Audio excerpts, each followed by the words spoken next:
Hi everybody, thank you for joining me today. I'm Blessed Bro and I'm back with another video. Now today we are going to be making smothered pork chop. So what you will need is your pork chop. You have some flour, some seasoning for the flour. The Goya is for the flour. Have a small onion, some black pepper, some gravy master. That is to help with browning the gravy. I also have some Lawry seasoning salt, some garlic powder, and this is to help season the gravy. You can either use, I have the chicken bouillon cubes, and I have some chicken base mix, which is basically seasoned. Let me show it to you. It's like seasoned bouillon. Pretty much what it does is that dissolves down into good flavor. Over here I have some oil in my cast iron skillet, and I have some rice in my rice pot. Rice cooker. I do cook rice on top of the stove, but I'm cooking a little bit, and when you're cooking a little bit and you don't have to wash it, just put it in there and let it do its work. You can wash it off and measure and put it in there. You can take your rice and just measure 1 cup of rice, 2 cups of water. Whatever container you use. You use a glass, a bowl, whatever you're using. 1 part rice, 2 parts water. Okay, so I will be right back and we will get started. Okay, so what I'm getting ready to do now is I'm going to go ahead and season my pork chop. And in this flour, we have the Sazon, have a tablespoon of garlic powder and a tablespoon of seasoned salt, half a tablespoon of pepper. So now I'm just going to season up this pork chop. And I'm using these disposable plates so I don't have to wash dishes. And plus I'm only gonna be cooking 2 pork chops today. So since I'm only cooking 2 pork chops, no need to waste a big pan for 2 pork chops. Y'all see me, yeah. So like I said, I recommend the Lawry's or the Sawyer's because that's what I basically grew up on. But if you have, I use other different ones, and as you'll see when I'm cooking. But if you have some seasoning that you prefer, then use yours. Okay, I think I'm gonna add a little bit of, but I'm gonna add a little bit of this Sazon to this, just a little.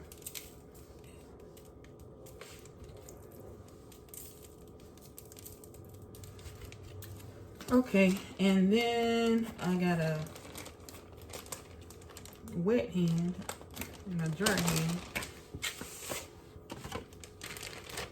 I normally, let me get another plate for this because my oil is heating up, and it sounds like and smells like it's getting pretty hot. Let me see. Okay, you can test your oil like that with a little bit of flour and see how long it takes to fall to the bottom. And also, my mama taught me with a little sprinkle of water, which that's not, I know that's not safe, but that's the way I grew up. She put a little tap of water in there and that thing started popping. You knew it was ready. I'm gonna turn this up. Cast iron pots are really great. They heat evenly. They heat up good. I'm actually gonna make my gravy in this frying pan today too. So I don't know if y'all can see good, but you can see what I'm doing. After I flour up the pork chop really good, I'm putting it in on this plate. Try not to cross the camera too much. And we're gonna fry it up. Let's move over this way. Shake it off, baby. I use to pat and lay. Y'all hear that sizzling? Now, as you can see, I have enough grease for basically mine is deep frying. Move this over.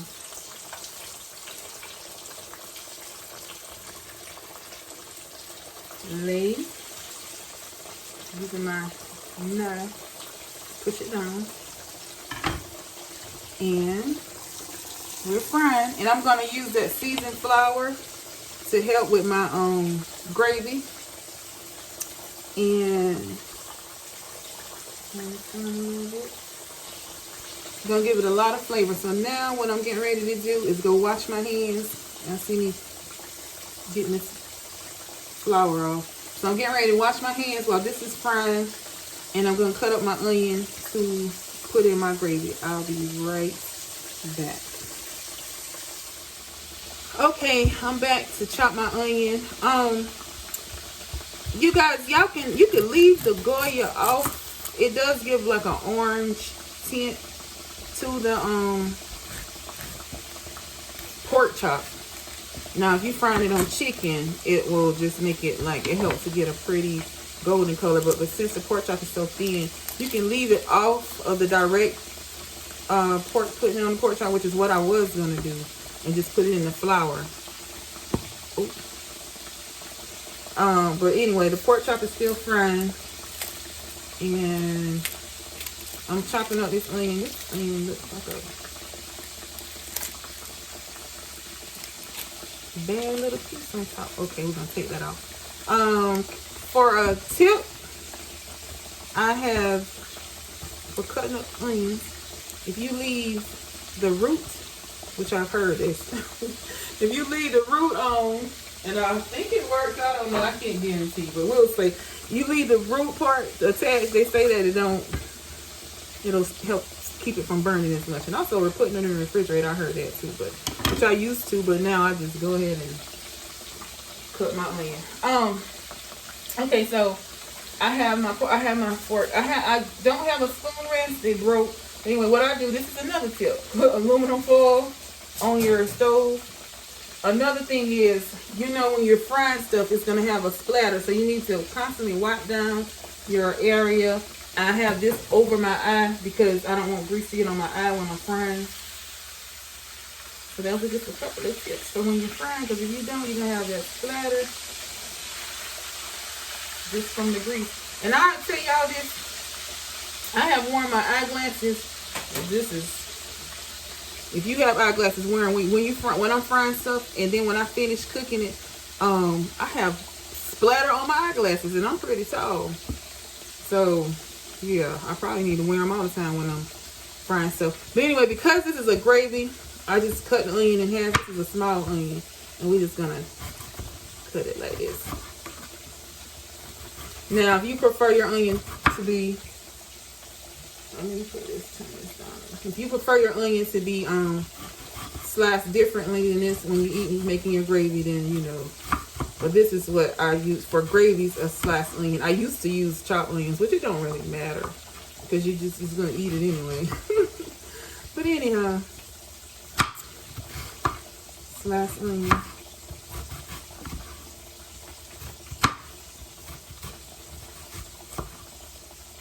And you can hear the pork chop. Do you hear how the grease, the sound of the frying is decreasing? And that's one way that you can know that your pork chop or anything you're frying, your fried chicken, that is getting done, is just to listen to the sound. And the more you cook, the more you'll get to know that sound. So anyway, so this is my chopped onion. And my sound is telling me that this is almost done. So I'm going to turn it over again. I also have a cooling rack over here. Yeah, these are done. Cut this off. My cooling rack. Like I said, my rice is already on. That usually, I think it takes about 20 minutes. And this is in a big meal, so I only use like 1 cup of rice in there. And these are just 2 pork chops. And so, you hear the sound? If it was a bigger pot and they were deep frying, you would see them start to float and you could hear the sound. But anyway, so we're going to take them out and put them on the cooling rack. Put them on the cooling rack just because what I have found is because they're not touching anything on the bottom, when I have them on a cooling rack, it helps because sometimes when you're if you put them like on something, a plate or something like that, it will get with the pork chops, the coating will come off, and also it'll start settling in and getting greasy on that spot. But anyway, I'm getting ready to pour some of this all out. You know, I'm not going to touch it with with my hand. I don't have my I got to get my oven mitt or my pot holder. I'm going to pour some of this oil out and I'm going to come back and I'm going to show you how we're going to make our gravy. We'll be back. Okay, I'm back. I decided not to use the cast iron pan for the gravy. Let me get a little closer. But what I did was I took those drippings that were in the bottom of it. Can you see? And I put it in this pan. And with some of that oil. And so, I'm going to put my onions in. Let me get it.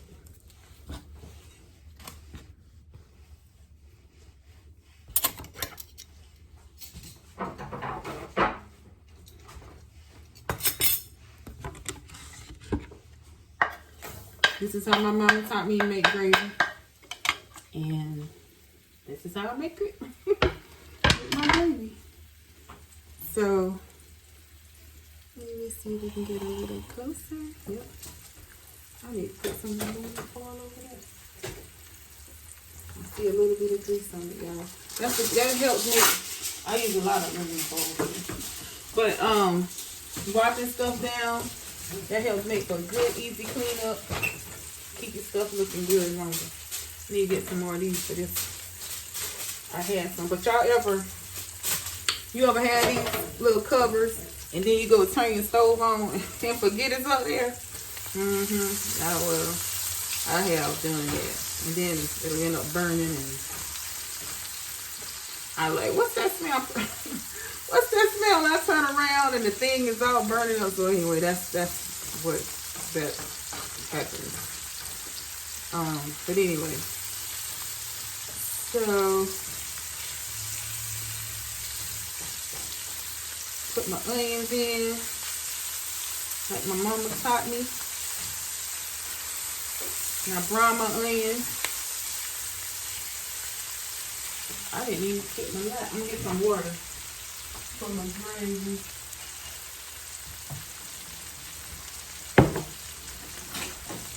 And another tip, when you buying your silicone spatulas with plastic, whatever, rubber, make sure you read them, because I have some, and when you just go buy a spatula, all of them aren't heat resistant. Some of them are made for mixing and stirring pot. I mean, like if you're mixing up a cake or something, and not made for stirring a hot pot.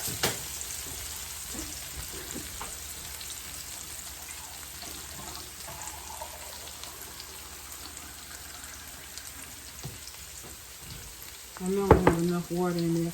But anyway, so my onion's starting to get the golden brown. I got all that goodness. So, this flour that I made this pork chop, seasoned pork chop with, we're going to put that in here. We're going to make our roux. That's all we need. About 2.5.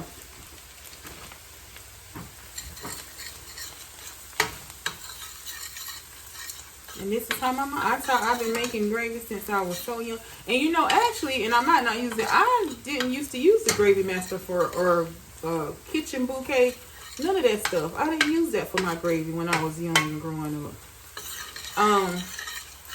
When my husband, my mother-in-law, I think she used the kitchen bouquet. And so I had started buying that at one time, and then I bought the Gravy Master, and I use it sometimes, even when I made my beef gravy, because you know beef gravies are darker. I didn't use that, and I don't think I'm gonna use it today, y'all. No, but yeah, I didn't use it. I just grew. You just make it your own, like while I'm browning this gravy. While I'm browning this flour, I'm browning my gravy. And a pork gravy is a lighter color gravy anyway. Pork and chicken gravies are not as dark as a beef gravy. But you can use it if you want your gravy to be darker. I don't know. I don't think I'm going to use it. It just all depends. So, anyway, so we got the roux ready. Put my water. And you know this flour is going to cause you to thicken up. And y'all know, like I said, I don't have enough water.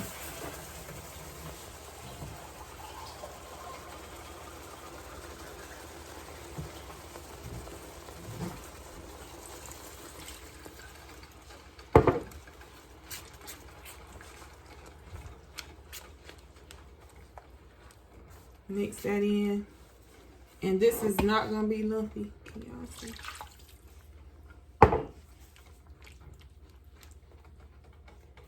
Stir it around. So now we're going to season it up. Turn it down some. I like a little, well, medium, I guess. About, let's say a tablespoon of black pepper. I put some more Lawry's in there. Just a little bit of that. And I put some garlic powder.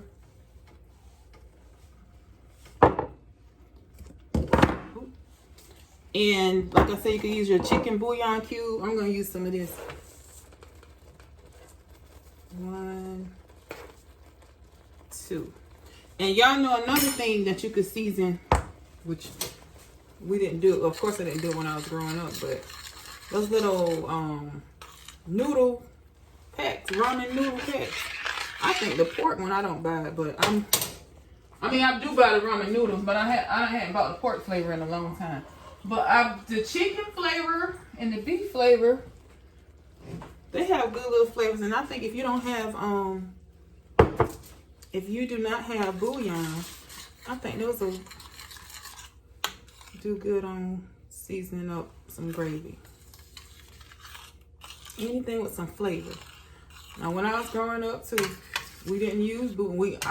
My mama didn't use bouillon. We just used the natural flavor from the meat, and then the seasoning salt and our pepper.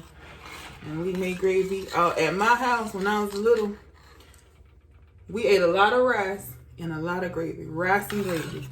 Rice and gravy. We ate rice and gravy and corn. Rice and gravy and string beans. Rice and gravy and peas. We ate rice and gravy. If I'm cooking rice and gravy, I cooked a lot of gravy in my life. So, but this is pretty, like I was saying, I think the Goya gives it a little more orange tint. I'm gonna put a little bit of this in and turn my pot down some. Just a little bit. I'm gonna put it on this spoon to make sure I don't put too much. See, just a little bit. And like I said, you could omit it. I don't know if that. Let me put a little bit more. Because that's probably not even worth using. Let's say half a teaspoon.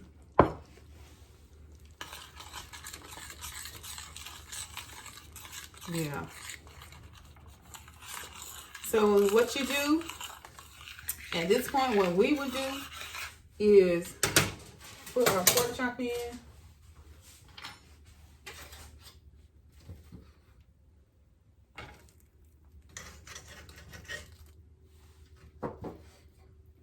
Trying to put it covered, and then cover it with the gravy.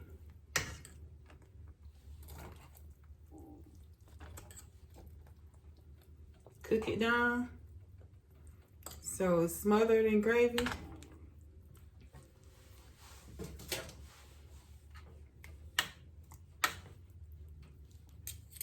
And what I'm gonna do is you could put a lid on if you have a lid.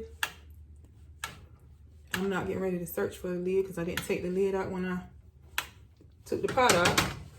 So this is what I do, and this is what you can do.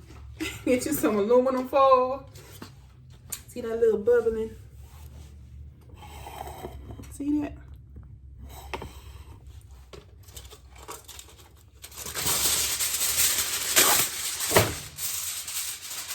Put you some aluminum foil on your, or put your lid on if you don't have your lid or don't want to get it out like me. And plus, y'all, this is another tip.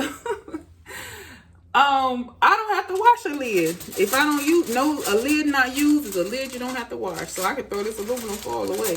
So I have this on a slow simmer, and I'm going to leave it on here for 15 to 20 minutes. And then I'll be back and show you the finished product. My rice is over here. And I don't know if y'all noticed that, but I didn't even mash cook. Look at that. So I don't know how that rice gonna turn out. This is real life. I didn't even know. Okay, so this is probably gonna be soggy because this has been sitting in that water. But we'll see how it turns out. Anyway, I mashed cooked, so we're gonna come back after the rice get cooked because this is gonna be done. I think that takes 20 to 25 minutes. I don't know. I never timed it. But after the rice gets done, we'll come back. I'll show you how the pork chops came out, and we're gonna plate it up with some of this rice. I might as well do the rice over. We'll see, y'all. Okay, we'll be back. This is real life. I'm back, guys. So what I'm gonna do is, this is the finished product. Everybody, I'm not gonna be able to plate it up with the rice. I turn the rice on, and I think, which I noticed now, that when I lift it up, it goes to warm. So I think I might have lifted it up and did some, because I know I put some, came back because I wanted to make sure I had some margarine and salt and stuff in there. So I was fooling around with it, so it must have went to warm, and I didn't even know until I came in here to plate it up. So we're not having rice with this pork chop. Not right now. But it's percolating now. I see it's cooking. But anyway, so let me back this up some so you can see how the pork chop came out. As you can see, it's beautiful. I got a slotted spoon and put some onions on there. Onion, gravy, smothered pork chop. Look at that. This is some good. Oh, yeah. And I thought about it when I left. I didn't tell you, before you cover it, season it and make sure that it's to your taste and to your liking, that it tastes good to you. I tasted mine before I left, and it was perfect. So if you follow, to me, now if you follow the directions that I gave you, it will come out perfect. It was so good. So I know this is good. And I know it's going to be good with that rice. So this is the gravy. Great consistency. It has onions. These delicious. And this is the pork chop. And it came out so wonderful looking. I'm trying to get a good, well, anyway. Let's get under here. You can see it, how pretty it looks. Okay. Well, thank you for joining me today. Have a blessed and beautiful day. Don't forget to spread love all around. And please subscribe to my channel. Come back and watch my next video. I really appreciate you. Thank you so, so much. And it costs nothing to share love. Until the next time. Les Row is out of here, and I'm going to enjoy these pork chops with my rice when it gets done. I was curious to find out how the rice was going to come out from sitting in there. If it don't come out right, guess what? I'm going to eat this with some bread because I'm going to tear these up. So thank y'all for joining me. Have a wonderful day. Bye. I wanted to let y'all know that I ate this pork chop, and it was finger licking deliciousness. Y'all make you some now.